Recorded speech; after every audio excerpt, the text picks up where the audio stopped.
Vaya a Mateo capítulo 7, versículo 13 y 14.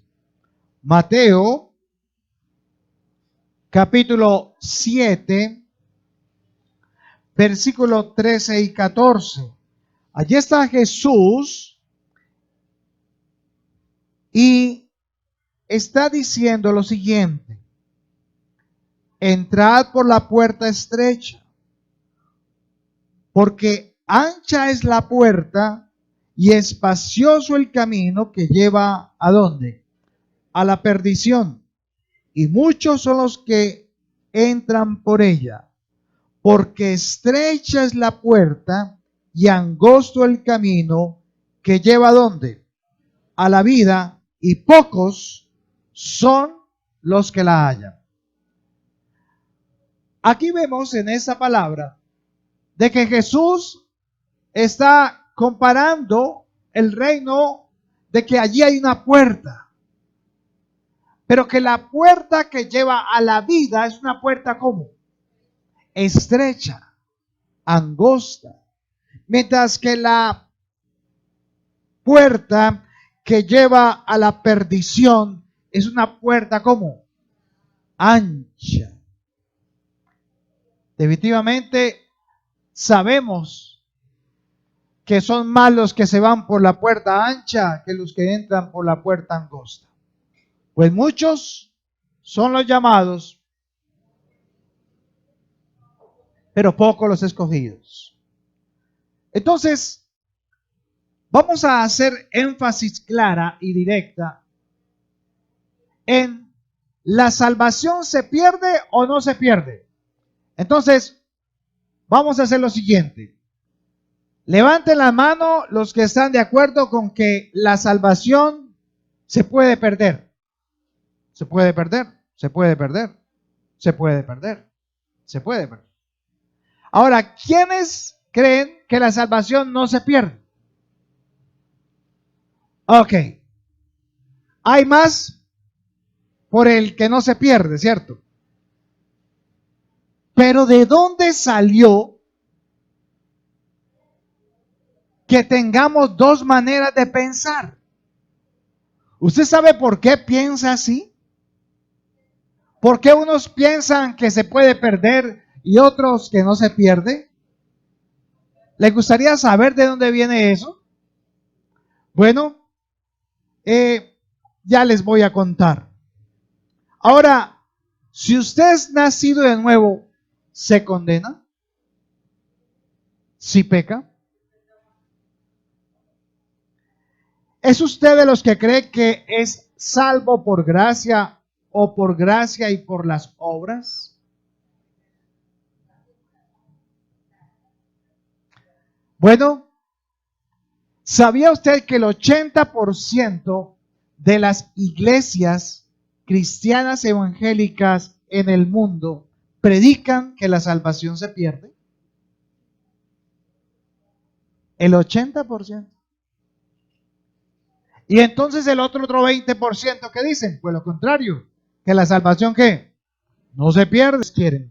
Pero ¿de dónde salió esta controversia en la iglesia cristiana?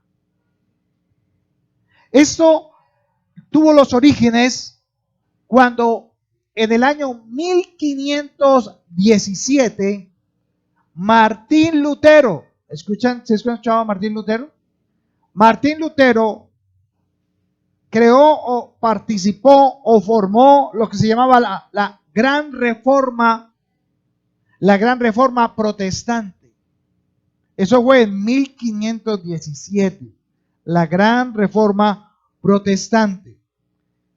Y él empezó a hacer esa reforma porque observaba que la iglesia en ese momento popular, la iglesia católica, había un hombre que empezó a sacar unos ediles, si se puede decir, unos panfletos, ¿cómo? ¿Unos qué? Unos edictos, donde decía: usted da una moneda de oro en este cesto y le entregamos una carta para que usted quede libre del purgatorio. Y la gente corría a hacerlo porque creían lo que los sacerdotes católicos decían.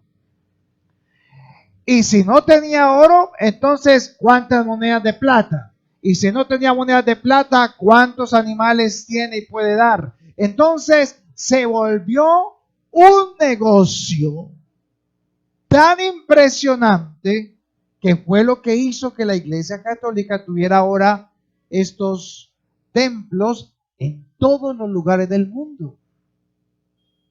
Fueron más de 400 años, 300 años en esta acción.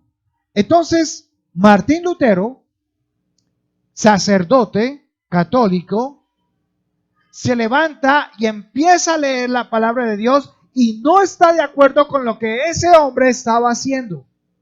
Y decía que no era posible que pagando la gente podía salir del purgatorio. Entonces empieza a crear unas tesis y coge las 95 tesis y un día las pega en la puerta del templo de la iglesia. Noticia mundial, el Papa se enteró, todo el mundo se enteró y él allí en ese edicto, en esas tesis, las 95 tesis que él colocó, explicaba por qué razón lo que estaban haciendo sobre las indulgencias no era correcto, no era bíblico. Esto pasó y un siglo después, siglo XVI, principios del siglo XVII, aparecen los grandes pensadores y entre ellos pensadores cristianos, y dos de ellos fueron Calvino y el otro fue Jacobo Arminio. Juan Calvino y Jacobo Arminio. Y estos dos pensadores empezaron, que son cristianos, empezaron a, ya entró la iglesia protestante, la reforma protestante. Entonces ellos empezaron a sacar estos pensamientos de la palabra de Dios. Juan Calvino y Jacobo Arminio. Y con ellos aparecieron las dos corrientes por las cuales hasta el día de hoy unos piensan que se pierde la salvación y otros dicen que no se pierde. ¿Sabía eso? Bueno, parece que no. Entonces, ¿qué decía el calvinismo? Porque eran dos. El calvinismo, las dos corrientes eran el calvinismo y el arminianismo. El calvinismo decía que somos salvos por gracia, siempre salvos. Todos en un momento dado de nuestra vida somos tocados por Dios para salir de nuestra condición de pecado y recibir la vida eterna. Mientras que los arminianos definían que la salvación se puede perder luego de recibir la gracia y el hombre necesitaba caminar por fe su vida para poder preservarla. O sea, la fe, somos salvos por la fe con obras. Mientras que el calvinismo decía que somos salvos por la fe. De ahí vienen esos pensamientos. Y le voy a decir por qué razón le estoy contando esto.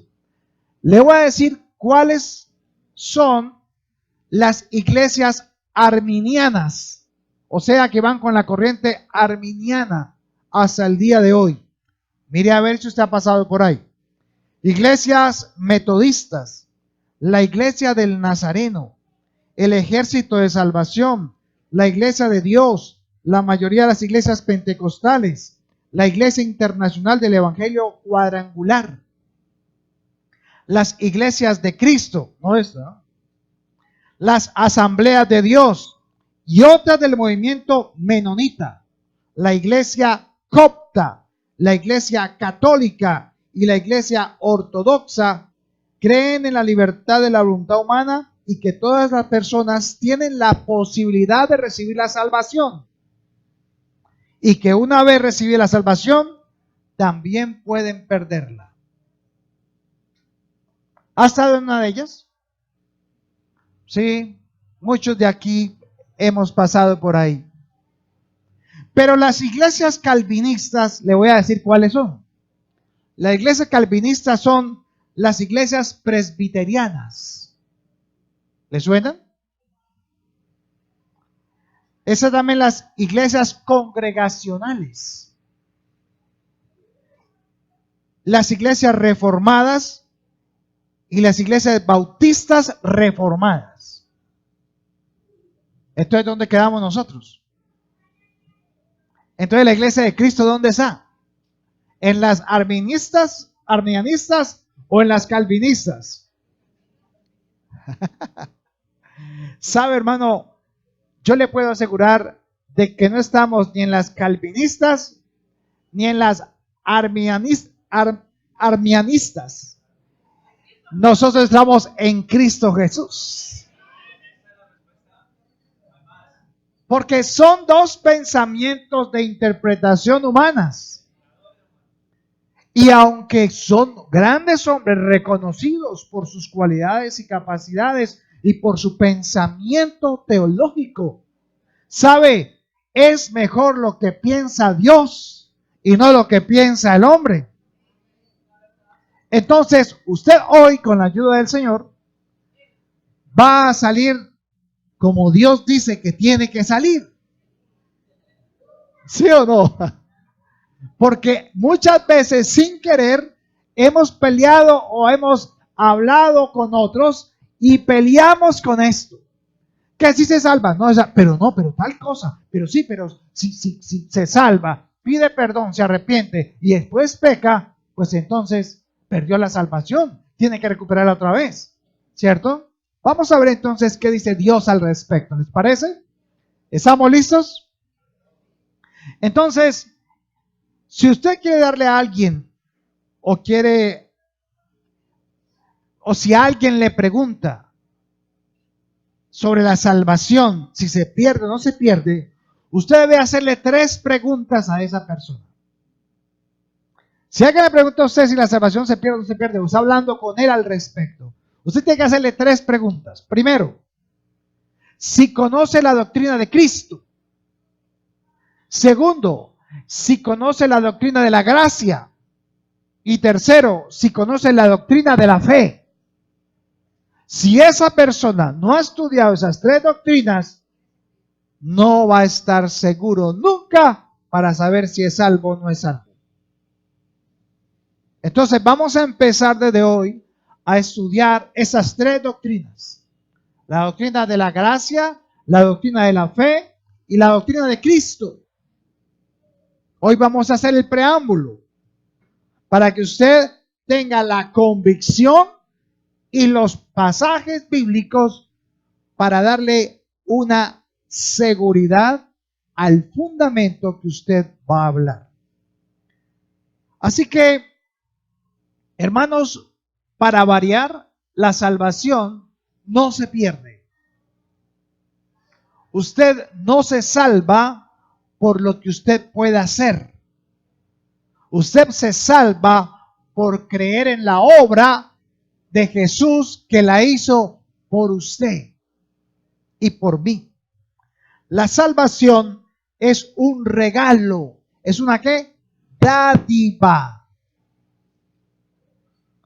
Pero yo entiendo las personas que dicen que se puede perder la salvación. ¿Por qué? Porque es que nuestra naturaleza nos ha enseñado todos estos años que yo tengo que hacer algo para ganarme lo otro. Ese es nuestro problema. No es ni con Calvino ni con Arminio. El problema es con el ser que usted tiene adentro. La vieja naturaleza, el yo, que le dice, usted se ha portado mal, usted no merece ir al cielo. Porque usted sabe que ha pecado. Por eso Dios nos amó de tal manera que ¿qué hizo? Porque Él sabía que usted y yo no podíamos hacerlo por las obras. No podíamos ser salvos por las obras. Vaya a Juan capítulo 10, versículo 27. Y miremos las palabras que Jesús mismo está diciendo allí. Juan capítulo 10, versículo 27. Dice, mis ovejas oyen mi voz y yo las que conozco y me siguen. Y yo les doy, ¿qué les da? ¿Qué le da Jesús a esas ovejas? ¿Vida qué? ¿Vida temporal o vida eterna? Entonces vamos a empezar a entender los términos.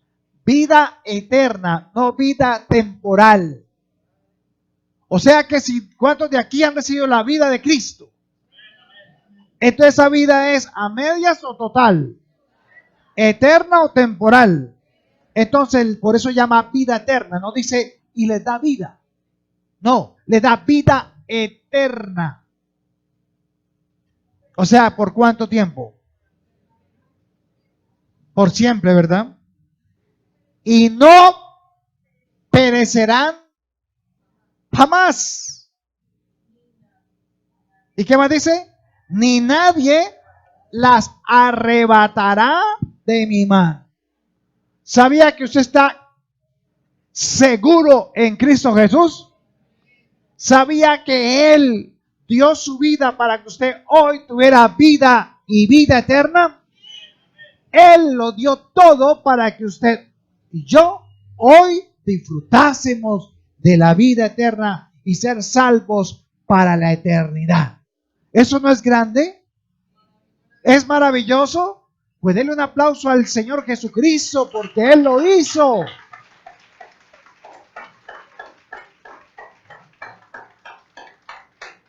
Es lo que Él hace, no lo que yo voy a hacer. Es lo que Él pagó, no lo que yo voy a pagar. Y vaya al versículo 29 también. Mi Padre. Oiga, qué interesante. Vamos a mirar versículos acá importantes. Usted fue llevada y llevado a Jesús. ¿Por quién? Por el Padre. Entonces dice el 29. Mi Padre que me las dio. O sea, Dios lo cogió a usted y se lo presentó a quién? A Cristo. Él vino con su palabra, Dios, le mostró su condición de pecado, le mostró dónde estaba, fuera del huerto, y cuando ya usted se vio, ¡ay! Estoy muerto, separado de Dios, expulsado del huerto, y estoy listo para ser condenado porque nacimos como de Dios, separados. Entonces Él le dice, ahora venga, te presento a quien te puede ayudar. Y nos presenta a quién? A Jesús, a su Hijo. Entonces dice acá, mi Padre que me las dio es mayor que todos y nadie las puede arrebatar de la mano de mi Padre. ¿A quién le teme más usted? ¿Al diablo o a Dios? ¿Qué pasó? ¿Usted a quién más le teme? ¿Al diablo o a Dios? A Dios. Si Dios no llega a ser la persona más peligrosa para usted en su vida, hermano, usted no ha nacido de nuevo. El diablo está vencido. El diablo no tiene poder sobre los hijos de Dios. El diablo no te puede tocar. El diablo ni siquiera sabe lo que piensas. Porque es que, como decíamos ahora, hay algunas doctrinas que nos dicen que inclusive, escucha eso, que usted no puede orar con la boca. Usted tiene que orar solamente mentalmente. Porque si usted ora con la boca y usted le está pidiendo a Dios, entonces Satanás está ahí escuchando y dice, ya sé lo que le voy a hacer. Mire, Satanás ni siquiera puede escuchar nuestras oraciones. Dios no sé qué es lo que hace, pero hay un cerco de protección alrededor mío. Me acordaba de la gente superagente 86, que cuando iban a ver en la cúpula del silencio y bajaban la cúpula, y uno quedaba metido ahí, entonces no escuchaban. Mire, así es cuando usted viene a hablar con Dios en el lugar santísimo. Ahí no entra nadie, solo usted y el Señor. Y ahí usted puede hablar con Él todo lo que quiera, háblelo, dígaselo, no hay problema. Ese es el secreto del Señor. Cerrada la puerta, el Señor que está en los secretos te escuchará y te recompensará en público. Entonces, hay muchos comentarios por ahí, cristianos endemoniados. ¿Cuándo han visto un cristiano endemoniado? Ahora nos metimos en unas iglesias donde uno se pone a mirar que se la pasan sacando demonios todos los días. Parece que en la noche los demonios se desatan por alguna cosa mágica y vuelven otra vez al otro día a atacar a las personas. Pues no puede existir el Espíritu Santo y la maldad juntos. Por eso es que Él envió a su Hijo para que luego seamos sellados con el Espíritu Santo. Entonces, ¿cuántos ha perdido Jesús de los que le ha entregado el Padre? ¿Usted se le va a perder a Jesús? No. Así usted se porte mal y lo tenga que Dios de pronto disciplinar para volverlo a traer y decirle, es por acá. Porque es que porque Dios disciplina a los que llama ¿qué? Hijos. ¿Sabe? Usted anda en pecado y no siente la disciplina de Dios. Todavía no es hijo. Porque al que es hijo y se está haciendo lo incorrecto, lo disciplina, lo azota. Pero al que no es hijo, ¿para qué lo va a azotar si no es hijo? Entonces usted empieza a darse cuenta en dónde es que está. Si usted es nacido de nuevo o usted es un visitante dominguero, podríamos decir, ¿cierto? Ahí uno empieza a ver las diferencias. Vaya a Romanos 8, 28 al 30. Romanos, capítulo 8, versículo 28 al 30. Miremos lo que el Señor dice con respecto a quién es usted. O sea, lo que Dios hizo primero por usted. Dice el 28, y sabemos que los que aman a Dios, ¿cuántas cosas le ayudan a bien? ¿Todas? ¿Sean buenas o sean malas? Todas las cosas les ayudan a bien. Eso es a los que conforme a su propósito, ¿son qué?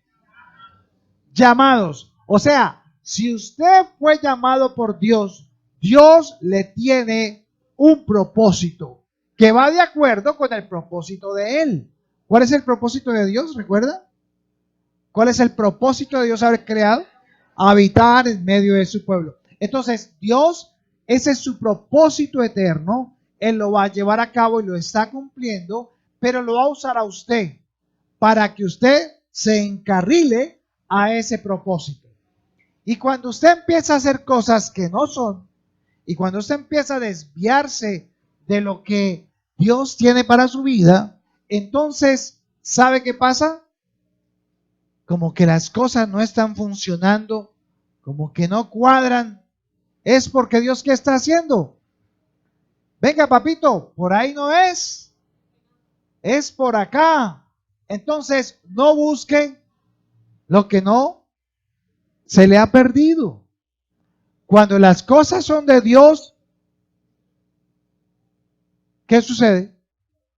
Se dan, las cosas fluyen y usted no tiene carga ni opresión, sino que siente ¿qué?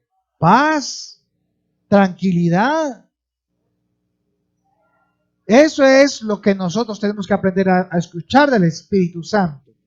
Entonces dice acá en el versículo 29, porque a los que antes conoció, ¿Dios lo conoció a usted antes de que naciera? Sí, ¿cómo le parece? Dios ya lo había visto, ya había conocido y ya sabía que usted le iba a ¿qué? A creer. Entonces dice, porque a los que antes conoció, también los predestinó para que fuesen hechos conforme a la imagen de su Hijo. ¿Cómo así? A ver, nosotros cuando apenas conocíamos de Dios o cuando estábamos en el mundo, ¿fuimos hechos a la imagen y semejanza de Dios? A ver, levante la mano los que sí. Levante la mano los que no. Entonces, y los otros levanten los pies entonces. Nosotros no fuimos hechos a imagen y semejanza de Dios. ¿Cómo así? ¿Cómo se le ocurre decir eso? Bueno, vaya a Génesis capítulo 1, versículo 26 y compárelo con Génesis 5, versículo 3. En Génesis 1, 26 dice, Dios hagamos al hombre a imagen y semejanza ¿de quién? De Dios. A nuestra imagen conforme a nuestra semejanza. ¿A quiénes hizo al principio? A Adán y a su mujer. Pero cuando ellos pecan, son sacados del huerto. Y Adán, ¿cuántos hijos tuvo dentro del huerto? Ninguno. Todos estuvieron fue afuera. Ahora lea Génesis 5, versículo 3. ¿Y vivió Adán cuánto? 130 años, 130. Y engendró un hijo a su imagen, conforme a su semejanza. O sea que Set allí nació a imagen y semejanza ¿de quién? De Adán. ¿Y la condición de Adán cuál era? Separado. Por eso Caín mató a Abel. Por eso los hombres tuvieron que esperar 200 años para poder empezar a adorar al Señor. Porque todos nacimos como separados de Dios. ¿Como hijos de Dios? No. ¿Cuándo somos hijos? Cuando hemos reconocido quién es Dios, que Él es ¿qué? Santo, y que nosotros nacimos como separados de Dios y como consecuencia de ello, pecadores. Nadie carga el pecado de su papá ni de su mamá. ¿Usted es pecador de nacimiento o pecador de vida? De vida, no de nacimiento. ¿Por qué? Vaya a Ezequiel, capítulo 18, versículo 20. Ezequiel 18, 20. Mire lo que dice el profeta Ezequiel. Hoy estamos masticando carnita, hermanos, porque necesitamos crecer y estar firmes porque Cristo viene pronto. Y necesito una iglesia firme, transparente, limpia, pura, sin mancha. Y que sé que despierta para escuchar el chofán, la voz de Dios. Ezequiel 18:20 dice, el alma que pecare, esa morirá. El hijo no llevará el pecado del padre, ni el padre llevará el pecado del hijo. La justicia del justo será sobre él y la impiedad del impío será sobre él. Nosotros no cargamos los pecados de nuestros padres. Usted no nació pecador. Dios lo hizo perfecto. Pero nació como de Dios. Y como nació separado, entonces ni su papá ni su mamá le enseñaron la Biblia desde pequeñito. No nos enseñaron. Yo tampoco fui de ellos. ¿Y qué pasó? Pues Cuando ya veíamos que el mundo sí nos enseñaba y el ejemplo estaba en el mundo, entonces empezamos a mentir, empezamos a codiciar, a, a, a robar y a tener pensamientos contrarios a la voluntad de Dios, porque no conocíamos quién era Dios. Entonces empezamos a ¿qué? A pecar. Entonces vuelvo a preguntar, ¿usted nace con el pecado original? Uy, dudaron. Dudaron. ¿Usted nació con el pecado de Adán y Eva? No. Usted nació con la consecuencia del pecado de Adán y Eva. Y la consecuencia es la muerte. Por lo tanto, usted nació separado de Dios. Y por esa razón peca. ¿Entendió? Y si no cree eso, váyale a Romanos 5:12. No me crea a mí, diga lo que diga la palabra. Romanos 5:12. Ah, sí, pero ¿para quiénes? Dice el hermano. Ojo, pero hay maldiciones generacionales. Sí, Éxodo 24, pero léalo completo. A los que lo aborrecen. Esas maldiciones son para los que aborrecen a Dios. Todos los pecados. Amén. Romanos 5:12. Por tanto, como el pecado entró en el mundo, ¿por quién? Ese hombre, ¿quién era? Y por el pecado que entró, la muerte. Así, ¿qué fue lo que pasó? ¿La muerte o el pecado a los hombres? Así la muerte pasó a todos los hombres, por cuanto todos pecaron. Entonces, ¿qué se transmite, hermana? ¿La muerte o el pecado? La muerte. Y como consecuencia de eso, ¿qué hacemos? Pecamos. Entonces, ¿usted por qué peca? Hermana, Génesis 1 para que cree que peca todavía. Porque los hijos de Dios, ya la iglesia, no peca. Uy, pero ¿cómo que no? Si mi marido se pegan a revolcadas, mejor dicho, eso hay que taparle los oídos a todo el mundo por lo que dice. Hermano, ahora vamos a ver eso.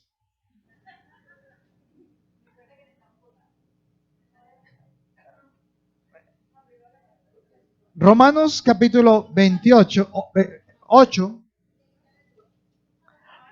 Romanos 8, versículo 28. Estamos en el versículo 30. 29. Porque a los que antes conoció también los predestinó para que fuesen hechos conforme a la imagen de su Hijo. Entonces Jesús va a la cruz, paga por los pecados del mundo o por la muerte.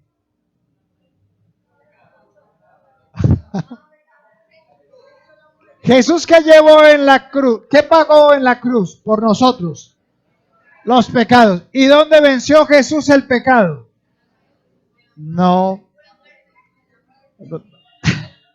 Uy, calvinistas y arminianos, eso ya. Póngale cuidado. Jesús no venció el pecado en la cruz. Lo venció en la tentación, en Mateo 4, cuando fue llevado ¿a dónde? Al desierto por el Espíritu Santo, para que fuera tentado ¿por quién? Por el diablo. Entonces Jesús siempre le contestó al diablo ¿cómo? Escrito está, escrito está, escrito está. Entonces, ¿qué venció? El pecado en su vida. O sea, él demostró de que en él no había ¿qué? Pecado. Venció el pecado allí. Pero cuando fue a la cruz, estaba apto para pagar por los pecados suyos y míos. Por eso los podía cargar. Por eso los podía llevar. Entonces, ¿qué venció Jesús en la cruz? La muerte. Porque al tercer día resucitó de entre los muertos. Entonces, venció la muerte. Entonces, si venció la muerte y pagó el precio por nuestros pecados, entonces, ¿usted qué tiene hoy por Jesús? Vida eterna. O sea, ya no hay muerte, no hay separación, pero tampoco hay ¿qué? Pecado, porque Él pagó por ¿cuántos pecados? Por todos. Entonces ahora sí va a entender el versículo 30, el 29. Para que fuesen hechos conforme a la imagen de su Hijo. Entonces, cuando ya usted recibe a Jesús, cuando usted ha reconocido la obra que Él hizo por usted, cuando ya usted tiene vida eterna y es sellado con el Espíritu Santo, entonces usted empieza a ser formado a la imagen y semejanza de Jesús. O sea que hoy estamos siendo ¿qué? Preparados, estamos siendo edificados para que cada día la imagen de Cristo esté en nuestras vidas. Para que seamos llamados hijos de Dios. O sea, por la sangre de Cristo, ya Dios me ve como salvo, justificado, hijo. Pero en la tierra, ¿estoy qué? Estoy caminando, preparándome cada día, mejorando cada día este estuche y esta vida para poder recibir las coronas que Dios ha prometido a los que en Él han confiado. Entonces, eso era muy importante. Ahora, mire el versículo 30. Y a los que predestinó.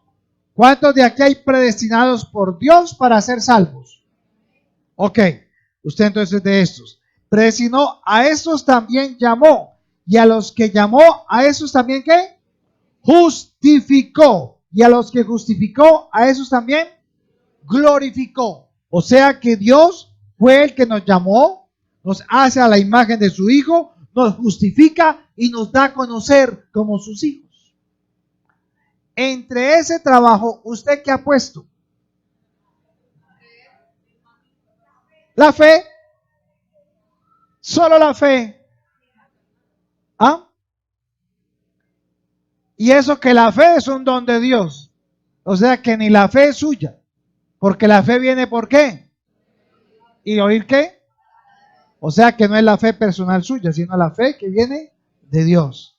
Ok, listo. Ahora vaya a Romanos 8, 33 al 39. Entonces mire como dice Pablo, ya después de haber explicado esto. ¿Quién acusará a los escogidos de Dios? Dios es el que justifica. ¿Quién lo justifica a usted cuando peca? ¿Ante quién?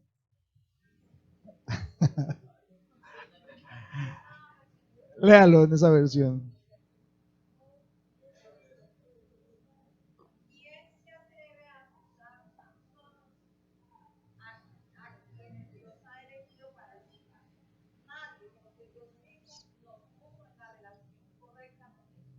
Entonces, ¿usted buscó a Dios para ser salvo? No, Dios lo buscó a usted para que se salvara. Él nos encontró, nos buscó. Él lo tomó, lo buscó en su vida y lo encontró. Dijo, ese me va a creer, venga para acá. Y luego se lo presenta a Jesús. Y entonces él reconoce la obra de Jesús.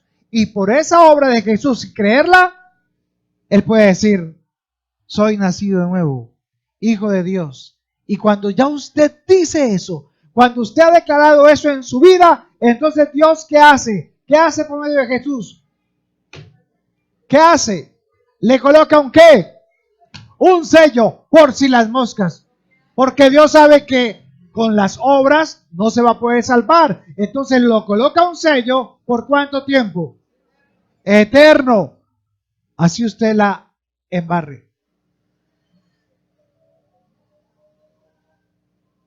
Por eso David decía en la palabra, porque sus misericordias son nuevas cada día. Si no fuera así el Señor con nosotros, ya nos hubiera hecho juicio hace rato. ¿Y Dios es qué? Santo. ¿Y qué exige la santidad de Dios? Justicia. Pero cuando Él viene con su juicio a nosotros porque pecamos y nosotros corremos rápidamente a Jesús, Señor, recuerda a tu Hijo, murió por mí. Entonces Dios dice, wow, sí. ¿Ven? Entra confiadamente al trono de la gracia y hablemos. Si tus pecados fuesen como la grana roja, ¿qué dice? Como la nieve blanca, vendrán a ser. En otras palabras, Dios no se vuelve a acordar de tus pecados. Entonces, ¿quién es el que te recuerda a toda hora que has pecado? Ni siquiera Satanás, porque él ni siquiera puede pensar ni saber lo que yo estoy pensando. Entonces, ¿quién es su enemigo? Su yo. Su yo porque lo conoce. Es la vieja naturaleza la que lo engaña a usted y toma la ley del pecado y se la restriega en la cara y le dice, vos sos un pecador. Y usted, sí señor, sí señor. Y sale por allá, pero no sale lleno del Espíritu Santo, sino que sale afligido, menesteroso, triste, y entonces no vuelve a la iglesia, y entonces uno se lo encuentra, aquí hermano, ¿usted dónde estaba? ¿Qué le pasó? No, es que tengo unos problemitas, estoy bregando a solucionar eso, apenas tenga yo solucionado eso, vuelvo a la iglesia. Pues si la iglesia es para eso, hermano, para decirle, venga, tiene una debilidad, venga, hablemos. Pero creemos que la disciplina de Dios en la iglesia es dar rejo y ponerlo en el rincón de la pared. Y así no es la disciplina de Dios. La disciplina de Dios dice que el que dice, por ejemplo, el que corre en una carrera, el que quiere ser ganador de la carrera, ¿qué tiene que hacer? Prepararse. ¿Eso es qué? Disciplina. Entonces la disciplina es ¿qué? Es tomar al hermano de la mano y decirle, hágale hermano, vamos a orar por eso juntos. Vamos a caminar con esto y vamos a pedir al Señor que nos vuelva a dar fuerzas para que usted siga adelante. Y usted diga como Jesús le dijo a Pedro, ¿qué le dijo? Pedro, Satanás te ha pedido ¿para qué? Para zarandearte, pero yo he rogado al Padre ¿para qué? Para que tu fe no te falte. ¿Qué es lo que hay que orar por el hermano? Que no le falte la fe. ¿Y la fe viene por qué? ¿Y si no viene a la iglesia? ¿Y si no lee la palabra? ¿Y si no hace el devocional? ¿Y si no hace el discipulado? Pues entonces, ¿quién le va a hablar? ¿El mundo? Y entonces vienen los problemas, las dificultades y mi cerebro se bloquea y no encuentra ¿qué? Salida. Entonces tengo que hacer algo contrario a la voluntad de Dios para poder salir del problema. Ahora mire el versículo 34. ¿Quién es el que condenará? Cristo es el que murió, más aún el que también resucitó, el que además está a la diestra de Dios, el que también intercede por nosotros. Oiga, qué tremendo Jesús. Él es nuestro abogado. Aún si tú la embarras, Él va e intercede por nosotros ante el Padre. Él no descansa.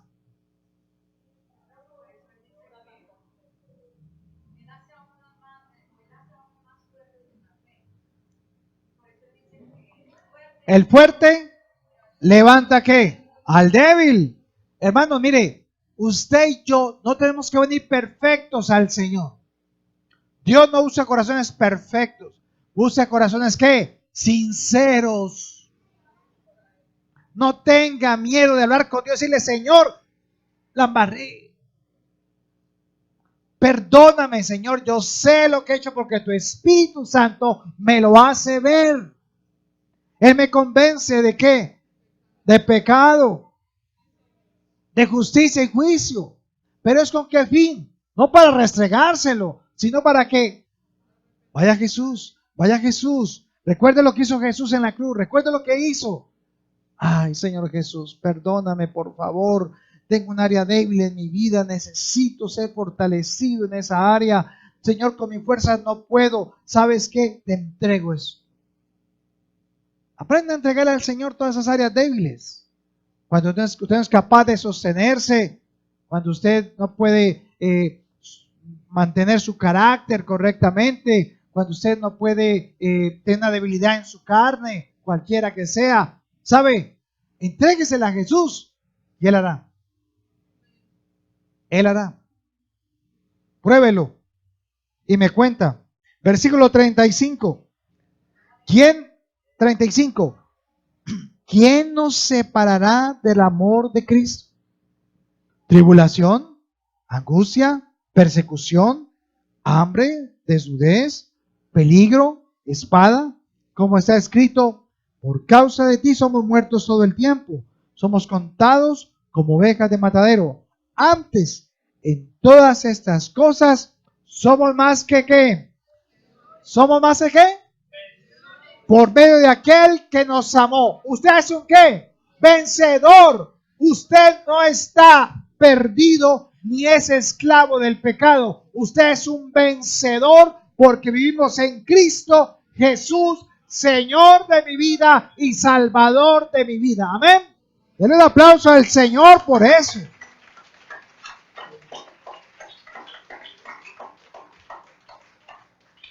Ahora,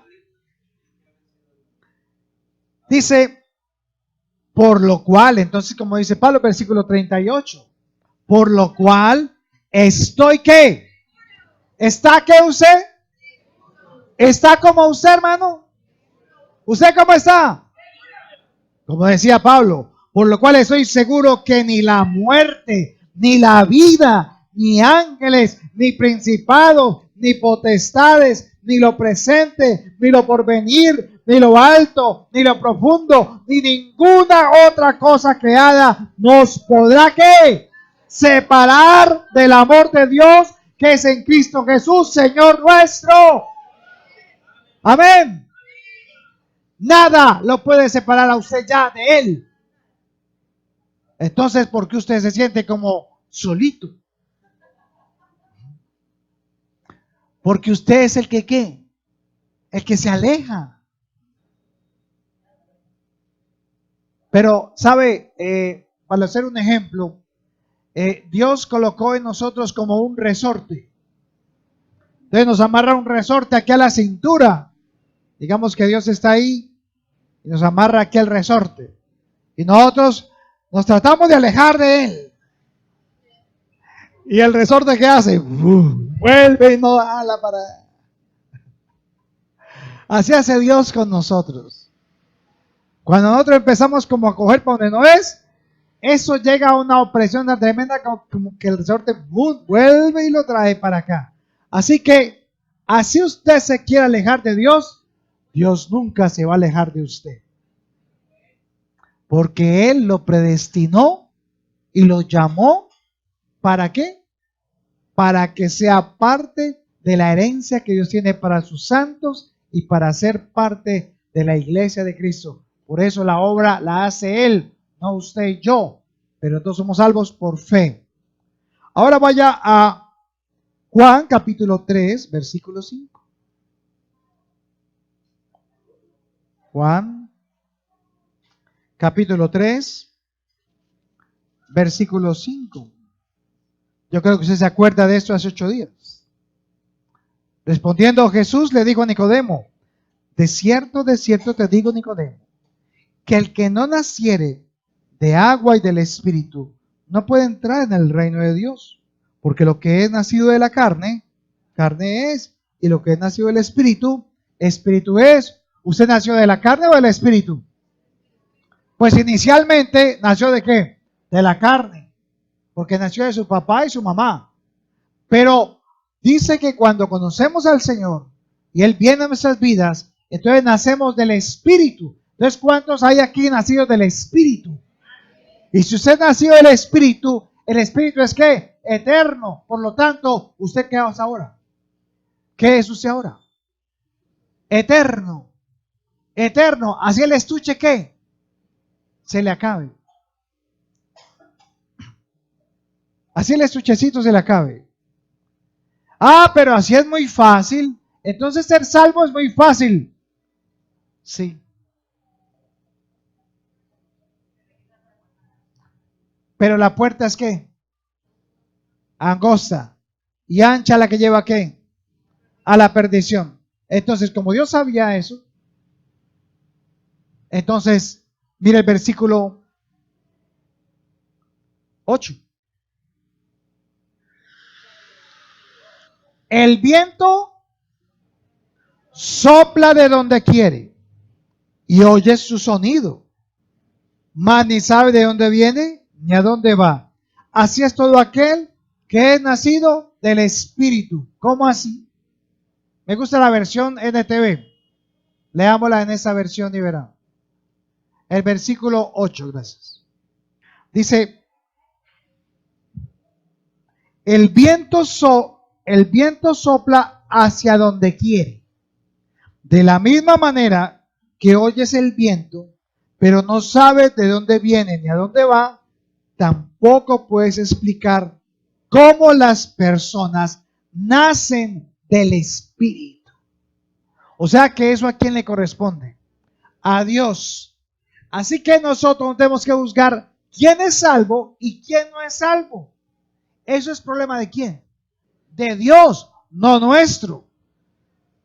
Pero lo que sí sabemos es que aquel que reconoce que Dios es santo, que envió una promesa y que tuvo esa promesa en la tierra y que esa promesa se hizo carne y habitó entre nosotros y murió por nuestros pecados, al que cree eso, Dios lo hace nacer de nuevo por el Espíritu.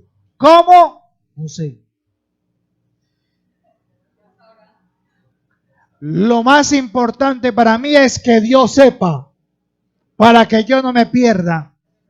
Porque de tal manera Él me amó, que dio a quién? A su Hijo, para que todo aquel que en Él cree, no se pierda, más tenga que temporal, ¿cierto? Eterna, eterna. Vea el versículo 14, en Juan 3. Y como Moisés levantó la serpiente en el desierto, así es necesario que el Hijo del Hombre sea levantado. Versículo 15. ¿Para qué? Para que todo aquel que haga, crea en Él, no se pierda, mas tenga vida eterna. Oiga, eso está echando humo en su cabeza. ¿Por qué? Porque usted está pensando en su marido y dice, no, pero es que no se lo merece.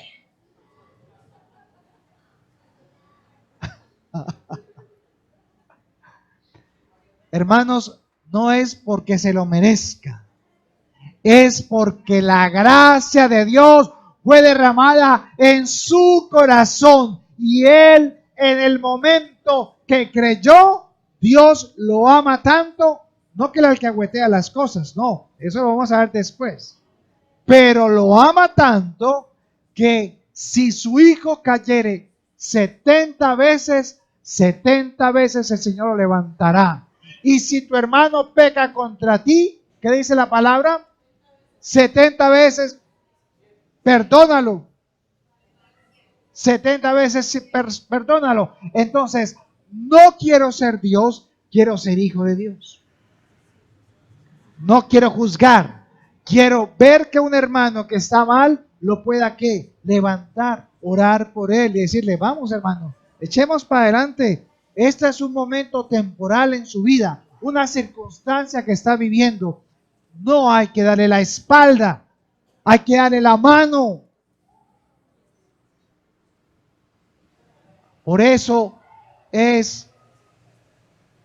toca que decirlo, que tanta gente, así como llega a la iglesia pentecostal, así mismo se va. ¿Por qué?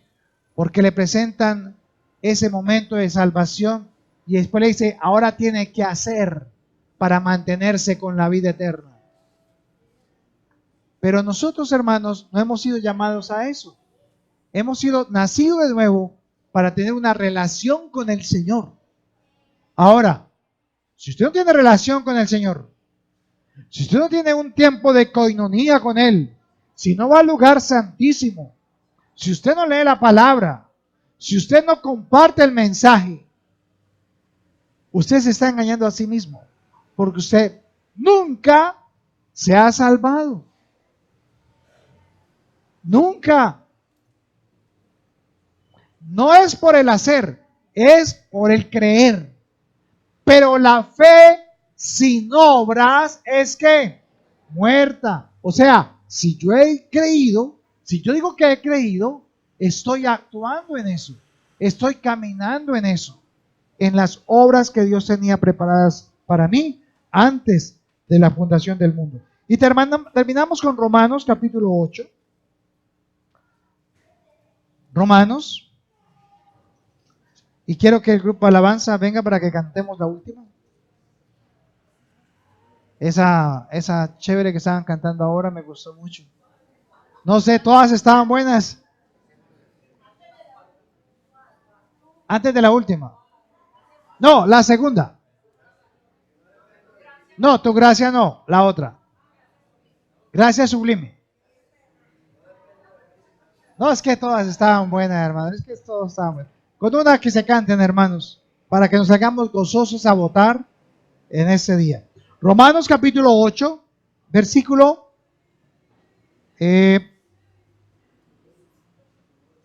versículo 16 y 17.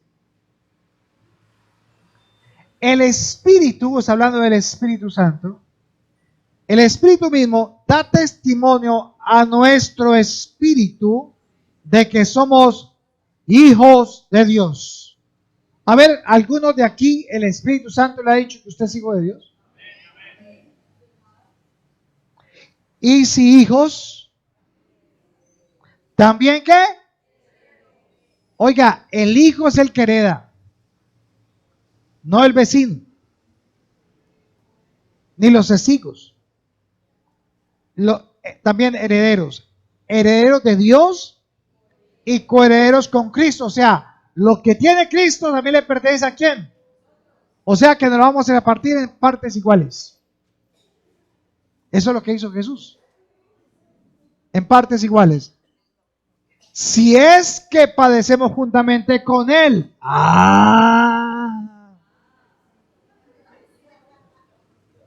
¿Cuánto padeció Cristo? ¿Cierto? Hasta la muerte. Entonces, aunque nosotros tengamos que padecer juntamente con Él, este padecimiento no es para muerte, sino que es un padecimiento para crecer en Él, para ser cada día más parecidos a la imagen y semejanza de Cristo Jesús. ¿Sabe por qué le cuesta a usted seguir a Cristo? Porque Dios está formando a la imagen de su Hijo en ti. Por eso le duele. Por eso le cuesta. Por eso nos duele. Y dice el versículo 17. Si es que padecemos juntamente con Él, para que juntamente con Él seamos glorificados. O sea, Dios lo quiere dar ¿a qué? A conocer a usted. Lo quiere dar a conocer. Pero para poder darlo a conocer, necesita trabajar con usted. Trabajar esas áreas que a usted lo han estado debilitando en la oración, en la búsqueda de la palabra, en la lectura de la misma, en el devocional, en llevar la palabra, porque ahora ya no vivo, sino que, ¿sí? Y si Cristo vive en usted, entonces ¿usted por qué le dan todavía chiripiorcas? ¿Pero por qué, Señor? ¿Pero por qué? Porque te estoy formando. Así que es un privilegio ser formados por el Señor. Porque si el Señor lo está formando a usted, es porque vio que usted le cree. Por lo tanto, lo predestinó, lo llamó y lo justificó para glorificarlo y darlo a conocer a todo aquel que necesita conocer de Dios. Amén. Póngase en pie y vamos a cantar al Señor. Vamos a